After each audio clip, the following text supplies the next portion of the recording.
अतिशय मोठी आणि महत्त्वाची बातमी समोर येते। महाराष्ट्र सरकारने अलीकडेच मंत्रिमंडळ बैठकीत जैन बारी तेली हिंदू खाटीक लोणारी अशा विविध समाजांसाठी आर्थिक विकास महामंडळ स्थापन करण्याचा निर्णय घेतला आहे।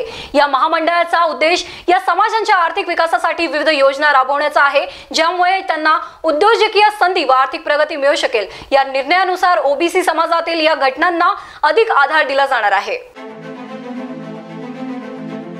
राज्यातील जैन, बौद्ध, बारी, तेली, हिंदू खाटीक, लोणारी समाजाच्या सर्वांगीण विकासाच्या उद्देशाने देवाभाऊंच्या महायुती सरकारने एक महत्त्वाचा निर्णय घेतलाय।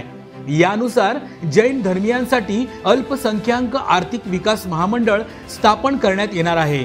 बारी, तेली, हिंदू खाटीक, लोणारी समाजासाठी आर्थिक विकास महामंडळ स्थापन करण्यात येणार आहे। तसेच बौद्ध समाजातील सांस्कृतिक व शैक्षणिक संस्थांना 10 लाखापर्यंत अनुदान योजनेला देखील महायुती सरकारने मंजुरी दिले।